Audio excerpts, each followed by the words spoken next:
And next is the last topic for the morning sessions by Jayshree Panjikar, one of the technical committee of GIT 2021. She will be here to talk about the emeralds observed in the Nizam jewels. Hello. Hello. Can you just turn on the speakers, please? I cannot hear you yet. You mute the microphone, I guess. Can you just turn on the speakers?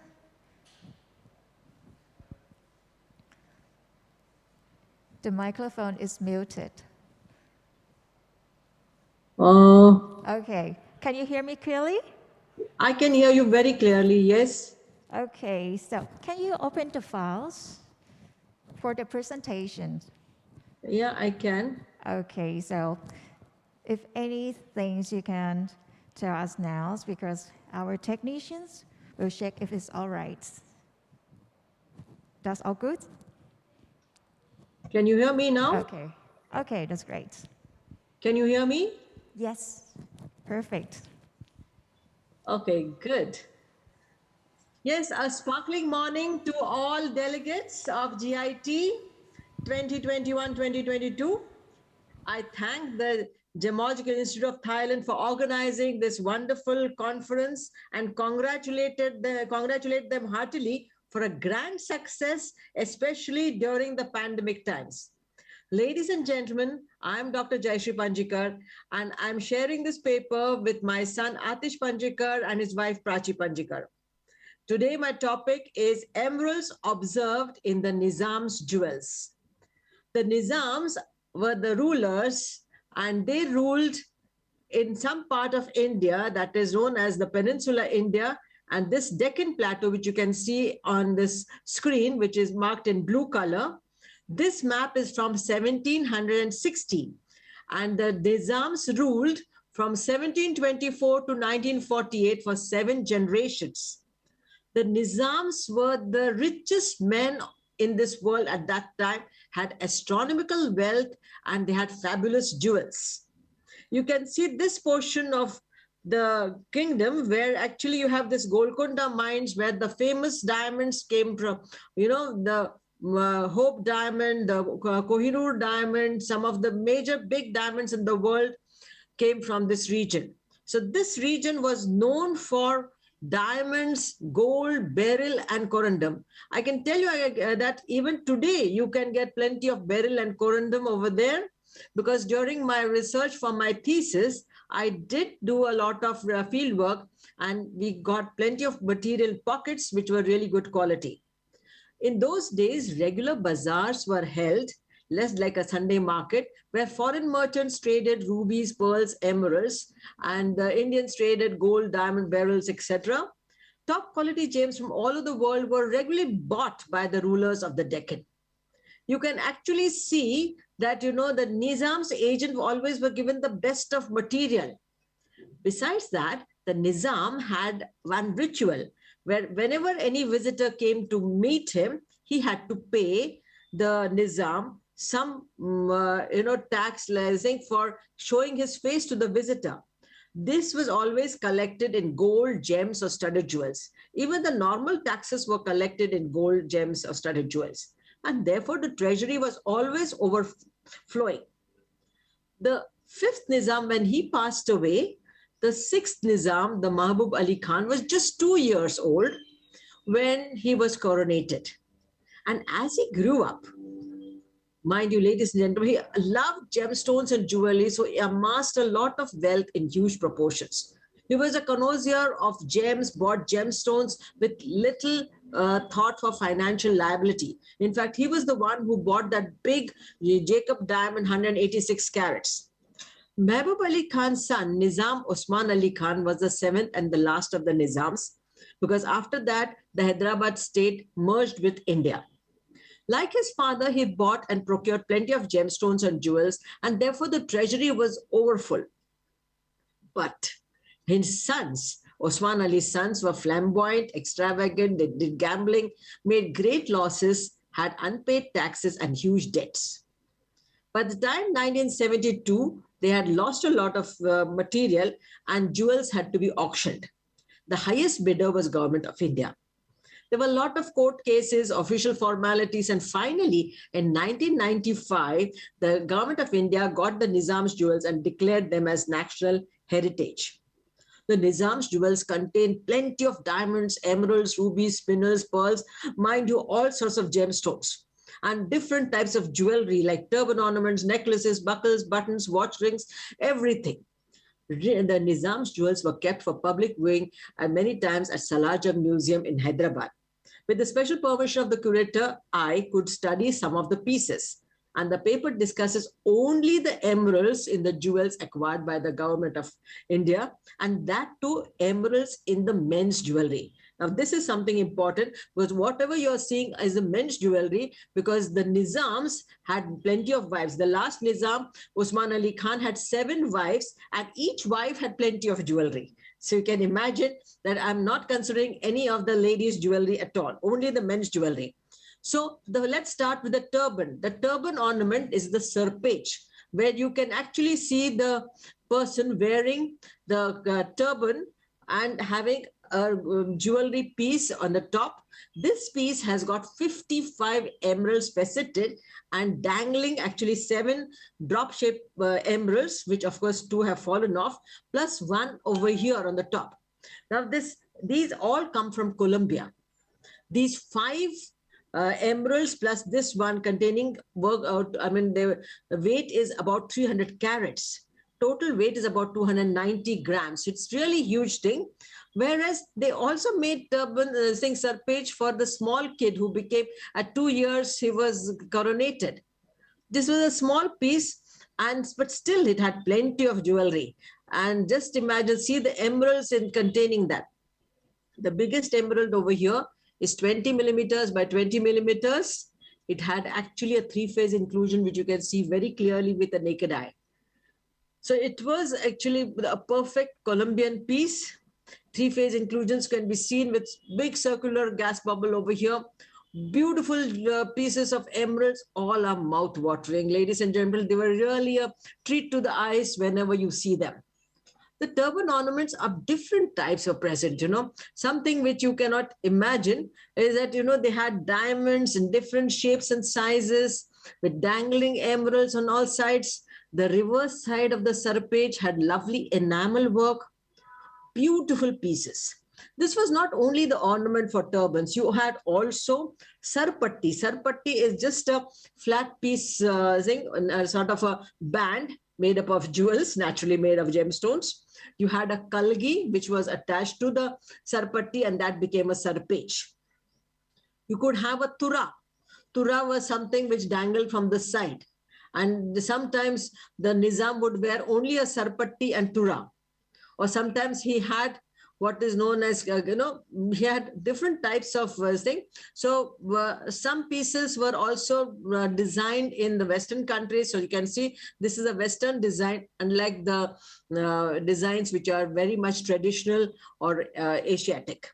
Then let's go to the neck portion. You have the kanti or necklace, which weighs, this piece particularly weighs 541 grams, almost half a kilogram of wearing, with plenty of diamonds, large sizes, emeralds, large sizes, dangling pieces. Now, all these pieces are sort of panels which are attached to each other and threaded in gold and silver wire.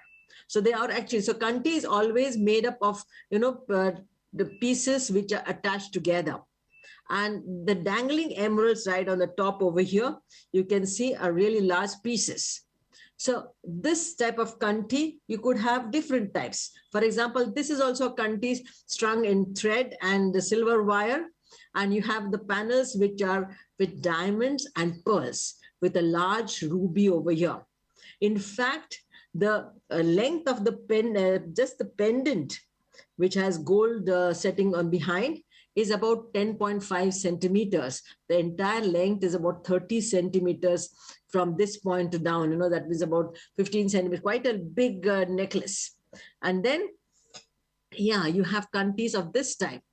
These are all worn by the men. This is a tight one which sits around the necklace, around the neck on their kurti, which is supposed to be a traditional dress. And they look awesome, Then this one I like the best. Chintak is something really so beautiful. 11 panels set with big emeralds, around them diamonds and emerald beads. And then you have again dangling dangling emeralds. Beautifully set. The intense deep color of the emeralds is absolutely so beautiful. It really strikes the eye, and you feel something really fantastic just having a look at it.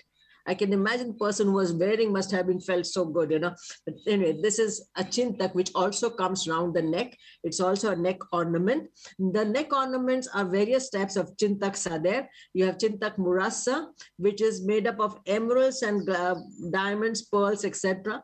But the rear side has got very nice panel, enamel work behind. So you also have enamel work on many other necklaces. And mind you, every day he had a different piece of jewelry. It was not repeated for 2-3 months again, So every day there was something new, was or totally dressed up. The Nizam was always dressed in plenty of jewelry every day. And it was not just from top to toe, he had pieces of jewelry. It must have been something great just dressing up for that, Anyway, Hasli is the flat type of necklace. It is actually a flat metal plate set with diamonds and dangling emeralds, all large size diamonds. Weight of the entire piece is about 310 grams, or a lot of gold. Can you imagine? It sits in a slightly different manner and has got a different beauty totally. Then this is a har or a garland. Now in this garland, you have a big pendant over here.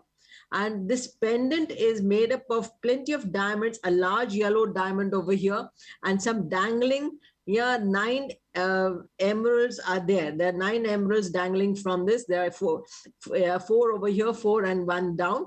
This is a pendant from which you have a really big necklace which goes up, is 75 centimeters. Imagine what a straight it must be.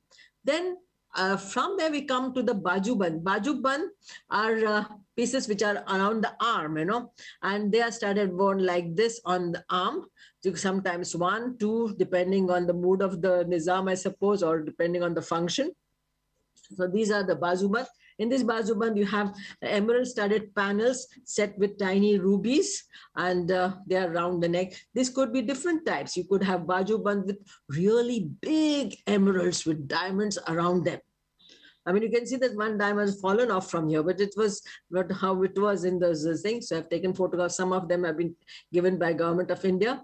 Beautiful pieces, all really mouth-watering, I mean, it's a treat to the gemologist. And bazubans also, you could have emeralds with really nice different types of enamel work behind. So different types of bazubans are there. You could have just emeralds and diamonds combination where 2 pieces are, worn together. So it looks really beautiful. Then besides that, now comes the wrist. Around the wrist, you had amulets. That is, lovely Sumaran amulets. That means worn around the wrist. Different types of emeralds not only gave the person power, but it also gave him spiritual, power to do many things. That is what people believed, and a lot of energy. So you have emeralds, studded in the belt buckle.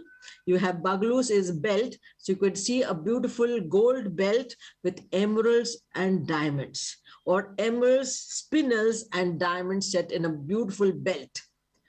Beautiful pieces of jewelry. Mind you, ladies and gentlemen, the Nizam's jewels are something which someone should come and see them personally. It's really, they're beautiful. Then comes the buttons.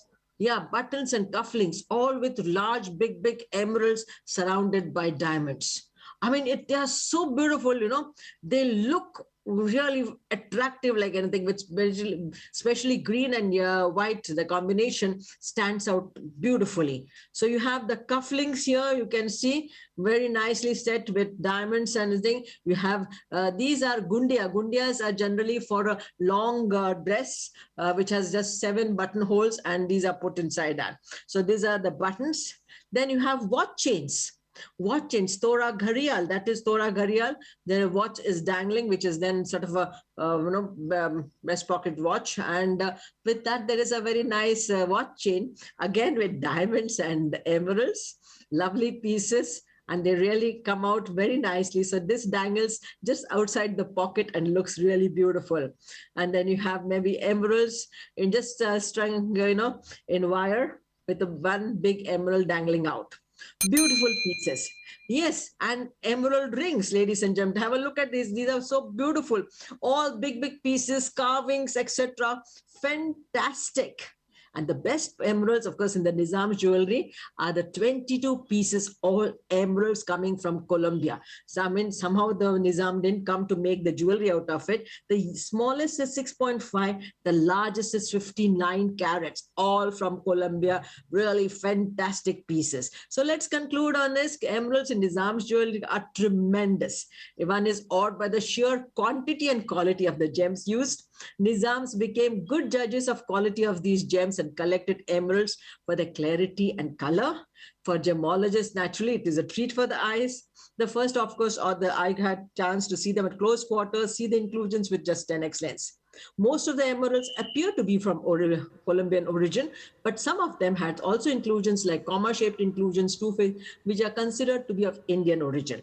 During the times when Nizam's rules, it was possible to have emeralds coming from Afghanistan, Davadar. It's also possible that the emeralds came from other places than Colombia. Investigative studies of these emeralds would add tremendous knowledge to the information on emeralds in the world. So with that, I thank everyone. The authors thank the curator of the Salajak Museum for the assistance.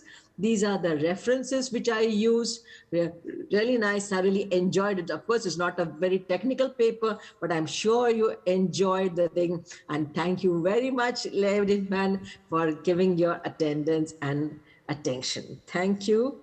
Thank you, Jayshree. Thank you so much. And here are the topics for the morning sessions. And in the afternoon, we will have 2 more keynote speakers, and also with the oral presentation session and the closing remarks from the GIT director. All right, ladies and gentlemen, I'm pretty sure that you might be hungry, so it's time for you. Now, I would like to tell you that we will prepare the food for you on the 2nd floor at Nizam, and we will come back once again for the afternoon session start from 1:30. เอาละค่ะสำหรับในช่วงนี้นะคะเดี๋ยวให้ทุกท่านค่ะไปพักเบรกรับประทานอาหารกลางวันกันได้เลยที่ครัวมณีจันทร์ชั้น 2 นะคะแล้วเราจะกลับมาพบกันอีกครั้งหนึ่งค่ะในช่วงบ่ายโดยจะเริ่มต้นในช่วงเวลา 13:30 นาทีค่ะ 13:30 นาทีนะคะตรงเวลาด้วยนะคะขอบคุณค่ะ